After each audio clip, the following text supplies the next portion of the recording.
All right, y'all, welcome back to the show. It's Anti-War Radio. And our next guest is Trita Parsi. He is president of the National Iranian American Council. And he's got a new piece in thedailybeast.com called Sanctions Make War More Likely. Welcome back to the show. How's it going, Trita? Hey, how you doing, Scott? I'm doing great. Appreciate you joining us today. My pleasure. All right, so, sanctions make war more likely, but everybody who votes for them says that this is how to avoid war, is to just use sanctions to get what we want out of the Iranians. I mean, to defend ourselves from Iranian aggression.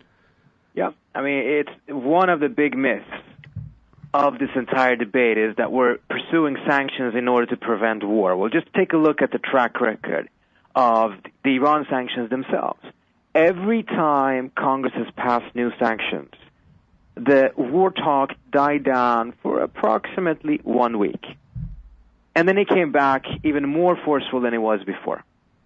If sanctions prevent war, why is it that we're now at a verge of war in which even the Secretary of Defense says that war by April has a 50-50% risk? Well, we just need more sanctions and more and more and more. And more and more and more, exactly. No, it's absolutely ridiculous. And as the Secretary of State said about Afghanistan, when you're in a hole, you have to grab a shovel and start digging. Yeah.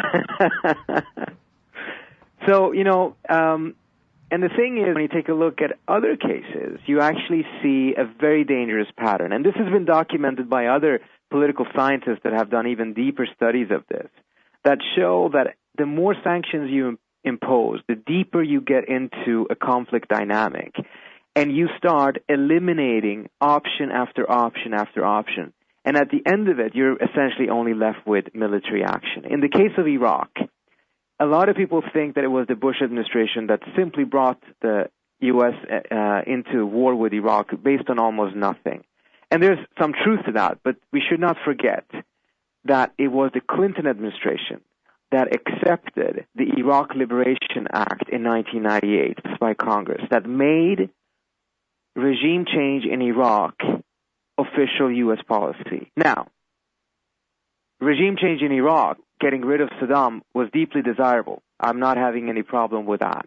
But once you make that your official policy, you're essentially signaling to Saddam that even if Saddam were to capitulate and give up the nuclear program that he didn't have, even then that would not be enough. So as a result, his last exit ramp had been eliminated, and the only thing that he could do was to double down, which is exactly what happened. And once you then eliminate his last exit ramp, then you're leaving yourself with only two options: either going into war with that country or to hope for a regime change happening indigenously, which in the case of Iraq, clearly we didn't have the patience for. And in the case of Iran, it's a very dicey situation. It's very difficult to predict when and if and how that all could happen. So I'm very worried that this argument that we're only pursuing these sanctions in order to prevent war is actually creating a counterproductive result in which we're actually digging ourselves deeper and deeper into that hole, and at some point we'll realize that we're just on the verge of military confrontation as a result of our sanctions. Mm-hmm. Well, now back in 2005, I think it was, former UN Weapons Inspector Scott Ritter wrote a piece for Al Jazeera explaining that this whole thing about the E3 negotiations on behalf of the United States and these different levels of sanctions, that rather than being Plan A, Plan B, or Plan C war in order to, protect ourselves from Iran's nuclear program or whatever, that really this is step 1, 2, and 3. See, we tried to deal with them with the Europeans, and see, we tried all of these sanctions, and yet it's predetermined that what they want is a war of regime change, that the nuclear program, as they say finally on the front page of the New York Times now, there is no nuclear weapons program there. We've all known that this whole time. It's simply a pretext for war. What they really want is regime change, and that the sanctions themselves are just a pretext for war, because of course they won't work. There's a great article in in Reuters saying, wow, these Iran sanctions are bringing a lot of unintended consequences, and they are certainly not accomplishing any deterrence of the Iranians from pursuing the nuclear program that they've had this whole time. Of course it doesn't work, but that's the whole point. Then you get to throw up your hands and say, you know, those crazy mullahs, you just can't reason with them. There's only one way to solve this problem, and that is military action. What do you think about that? I am afraid that actually is a pattern that we've seen in the past. I wouldn't question that some of the proponents of sanctions have that in mind. I think that would be almost a given. I don't think everyone that is going along with the sanctions necessarily have this in mind. Many of them are miscalculating, thinking that, this is crazy, but it won't lead to war, so this is what I have to do politically right now. But the risk is there, and, we have to be very, very careful about this. And talking about the impact of sanctions, one of the things that we're forgetting right now is the way that this is actually affecting the U.S. economy. I was just speaking to a restaurant owner who said that as a result of the heightened tensions with Iran, which has resulted in higher oil prices, which then results in higher gas prices, and gas prices then result in higher food costs, because of the fertilizers, the chemicals, all of the different things that the agricultural industry in this country needs. He is now paying 70% higher prices for the beef that he has to use for his restaurant. That's a direct, and as a result, of course, he had to lay off a couple of people because he couldn't afford to run his business with as many staff. That's right, because if he raises prices that much at once on his menu, he'll just lose all his customers. He's got to do it gradually. Exactly. Cut in other ways. So, it's actually affecting this country as well. We're not seeing a lot of people in the media picking that up yet. I think we may see more of that shortly as more economists are starting to pick up that, this is not just a natural rise in oil prices. The oil prices are rising primarily because of the risk premium increase, which is a result of the tensions between the United States and Iran. Mm-hmm. All right. Now, I guess maybe this is stupid, but at the beginning of 2007, I was really worried that with the surge, they're announcing this new anti-Iran policy, blaming them for all the bombs in Iraq and all that madness. And then Gareth Porter, the first time I ever interviewed him, Gareth Porter came on the show and said, nah, don't worry. I saw Condoleezza Rice go on Fox and say, yeah, war. And then she went and gave her State Department briefing to the real State Department reporters, and she told them, nah, we're not going to have a war with Iran, whatever. So don't worry, we have at least till summer. And then that summer was the time where I really feared the most that we would have a war, the early summer 2007. And then since then you had the NIE, and the pressure basically was off for a while. And now it seems like Netanyahu and the government of Israel want me to believe that there really is a risk that they could start a war here, and yet I'm just not feeling it in my gut, Trita, that anyone, either in America or in Israel, really means that they're going to start some kind of air war against Iran, because they know, as well as they were pretending not to all along, it's too obvious. They know now how horrible the consequences of that would be. I mean, you talk about the price of beef now, just wait till the whole thing goes completely haywire. I think the risk of war is sufficiently high for us to take it very seriously and not be complacent about it. I don't think it is as high as the headlines would make us believe, because there's a lot of grandstanding and bluffing taking place right now. However, I think it is also important to recognize that there is a real problem there, and unless there is some movement towards a solution, the risk of war will increase, and at some point it will become way too high. When you talk to U.S. military right now, they're very worried about this. They're worried about it because they're fearful that the politicians, the civilians, are not going to handle this properly, that they're going to be too politicized in their decision-making, and, throw the U.S. military, the servicemen and women, into something that they don't want to be in. I mean, if you're in the military right now, the last thing you want to see is the civilian leadership throwing you into another unwinnable invasion or war such as Iraq or Afghanistan. That's the last thing you want. So you're getting a lot of pushback from them. Now, there's something that happened just in the last couple of weeks that is quite critical, and that is that the Netanyahu government really pressed Obama to adopt a red line on the Iranian nuclear program that read that the Iranians could not have nuclear capability. Obama did not yield. Instead, he persisted on his own position, which is shared by the U.S. military, that the red line should be there should be no nuclear weapons in Iran. There's a big difference between nuclear capability and nuclear weapons. To eliminate yeah, but that was just kind of a little bit of not even chess, more like checkers, little dialectic there, right? Trying to, he did get Obama to say that we would definitely go to war if they started moving toward building a nuclear bomb at all, right?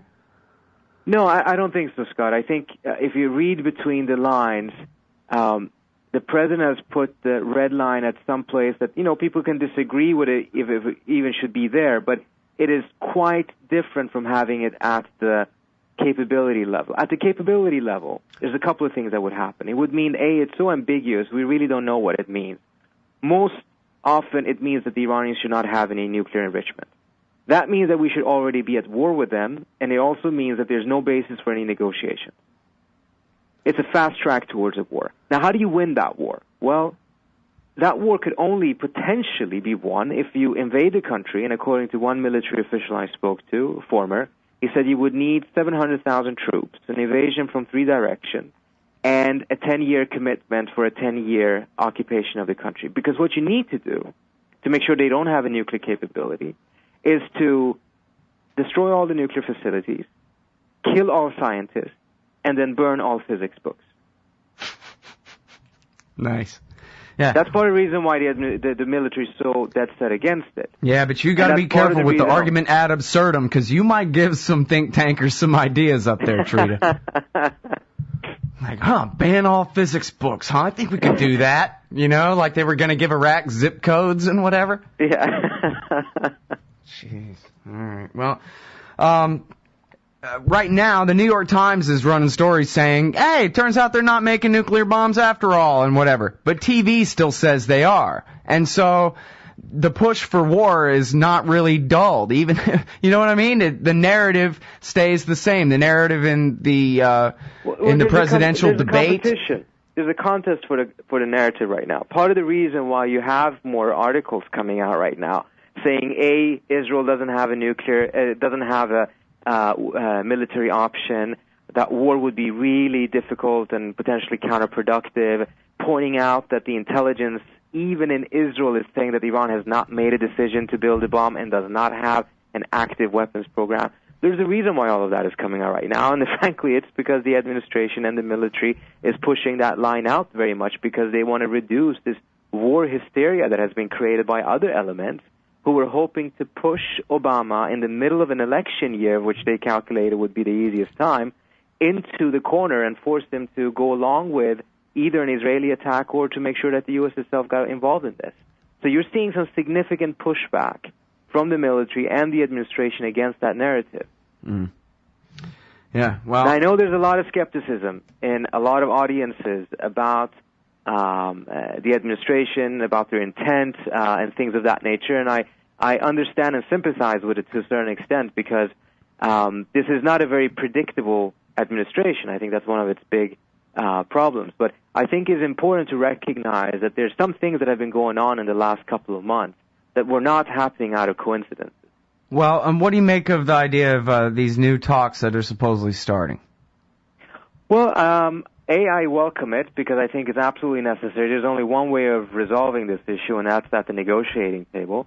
I think we should not be too excited about the idea that they have scheduled talks because the difficulty no longer is about getting to the table. The difficulty is to stay at the table because we need to have the type of persistence and patience with diplomacy in order to make it work. In the past, our patience was truly lacking. As a result, at the first hurdle, at the first problem that the negotiations inevitably will run into, the talks collapsed. So the real test is going to be, okay, after the first and the second hurdle, are they still at the table or will they let this process collapse and they go back to more confrontation posture? Well, like when I was kind of bringing up the negotiating position of Netanyahu, which is like, well, we should already be at war. Agree to that. And Obama says, no, I'll just agree to this giant tripwire sometime shortly in the future. it sort of seems like, the same kind of thing works in a larger sense when we're arguing all the time whether Iran is making nukes or whether they could be negotiated out of maybe enriching up to 20% or whatever, these kinds of things. We're kind of conceding that it's a problem if they have nukes, and yet Eisenhower let Mao Zedong get nukes without launching a preemptive war against him, and Mao Zedong was the craziest person in the history of mankind, and yet what are you going to do about it? And so I wonder whether you think it would be justified to have a war if they did announce they were withdrawing from the NPT and they were going to convert their 20% up to 95 or whatever, like the War Party says. I don't recall seeing a statement by the president that made it very clear that it was some sort of a promise that if they did get weapons or if they went for weaponization, that there would be war. He said that was a red line. Whether it would be war or not, I'm not so sure if he was as clear about. But so your perspective on this is, I think, a valid one. Let me give you a more optimistic read of it. And you may be right, but let me give you the more optimistic read on this. So the president comes out and he says, okay, weapons is the red line. We're not going to accept Iran having weapons. Iran has an obligation on NPT not to build weapons because it's part of the Non-Proliferation Treaty. So it's a red line that has the force of international law behind it, incidentally. Although they have the right to withdraw from the treaty if they feel like it, they just have to announce it 6 months in advance. They have a right to withdraw from it if they're faced with a severe threat or if they're attacked. Just withdrawing it because they feel like it is not permitted. Really? But if they're attacked, if the Israelis attack, for instance, then they would have a legal justification for withdrawing, and they would actually get a lot of sympathy on the international scene. That's part of the reason why an Israeli strike would be so counterproductive. But so what does the Iranians do? So the Iranians respond to this with an unusually pleasant comment by Ali Khamenei, in which he welcomes that the president is dismissing the war talk. And then a day or two later gives a speech in which he says that Iran will not withdraw from the NPT. Iran will stay within the NPT. So in the optimistic read, what does this mean then? It means potentially that Obama has finally, in part thanks to Netanyahu, clarified that he will not accept weapons, but by that he will accept enrichment. He will accept enrichment. He's not going to go for zero enrichment. Of course, the enrichment has to be inspected. Then the Iranians respond by welcoming that the war talk is being set aside, restating that they believe building or having nuclear weapons is a sin, and then saying we're going to stay with NPT.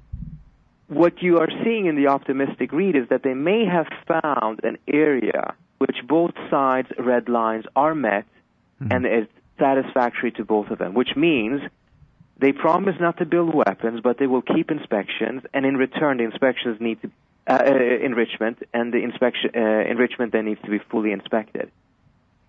What they're signaling right now seems to indicate that they would be both comfortable with that solution. In other words, just accept additional protocol again, that kind of thing. Exactly, and to be frank with you, in my estimation, in my conversations with a lot of folks that are in government, from different governments, the U.S. would accept that right now. The Iranians probably would as well. They have in the past. There's only 4 countries that I can name that actually would object to this. One is Israel, one is Saudi Arabia, one is France, and one is the United Kingdom.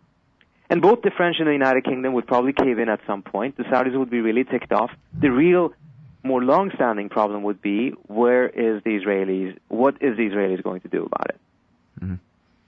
Well, that is kind of where this started back in 2009, was an implicit acceptance of their enriching at least up to 3.6%.